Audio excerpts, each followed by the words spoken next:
वाक्यों में, जैसे ताजमहल किसने बनवाया, तो क्या आएगा? क्वेश्चन मार्क आएगा, यानी प्रश्नवाचक चिन्ह। ठीक है? यानी कोई भी सवाल, आपका क्या नाम है, आप कहाँ जा रहे हो, आप क्या कर रहे हो, इनमें सब में क्या है? प्रश्न पूछा जा रहा है ना?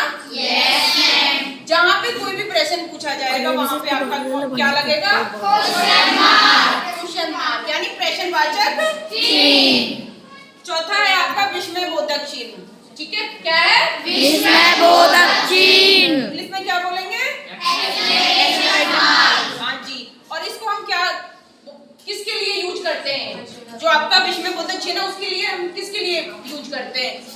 आश्चर्य के लिए, यानी कोई हमारे साथ आश्चर्य की बात होती है। ठीक है? हर्ष के लिए, यानी कोई बड़ी खुशी की बात है, ओहो आपने बड़ा सुंदर सूट पहना है, अरे आपके बड़े अच्छे मार्क्स आए, तो खुशी की बात के लिए प्रयोग किया जाता है विस्मयबोधक चिन्ह। ठीक है? या घृणा के लिए भी, अच्छी कितना गंदा है, इस तरीके से करते हैं ना?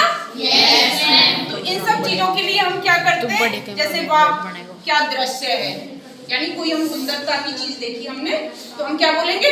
वाह क्या दृश्य है, ये सब बोलते हैं ना? तो उसको हम बोलते हैं विस्मयबोधक चिन्ह। और ये है आपका अर्धविराम।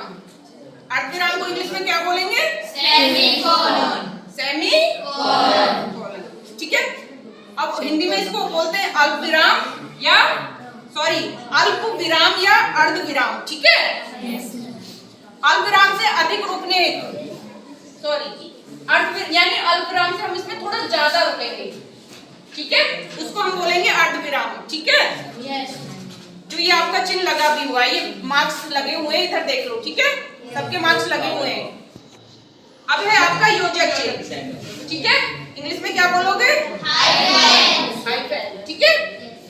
शब्दों को जोड़ने के लिए, जैसे धीरे धीरे, माता पिता, भाई बहन, अच्छा बुरा, हम इन शब्दों राम लक्ष्मण, सीताराम, इन शब्दों के जोड़ने के लिए हम क्या करते हैं? बीच में एक माइनस का चिन्ह होता है, जिसे हम कहते हैं, क्या कहते हैं? योजक चिन्ह। ठीक है? आया समझ में? जब हम समास पढ़ाते हैं, द्वंद्व समास, तो उसमें भी बीच में योजक चिन्ह लगा होता है, उससे पहचान होती है कि ये समास है, कौन से समास है? द्वंद्व समास। ठीक है?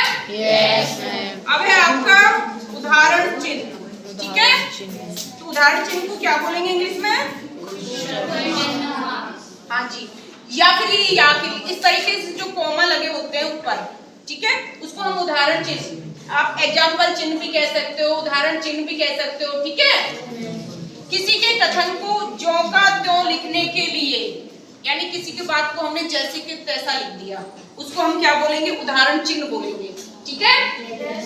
अब है आपका कोष्टक, जिसे आप इंग्लिश में बोलोगे ब्रैकेट। इस तरीके से लगा दिया जाता है, इस तरीके से लगा दिया जाता है।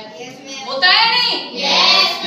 तो शब्दों के अर्थ स्पष्ट करने के लिए किसी बात को हम दो बार बोलते हैं, उसको समझाने के लिए बोलते हैं, तो हम कौन से चिन्ह का प्रयोग करते हैं? योजक चिन्ह का। ठीक है? आया समझ में?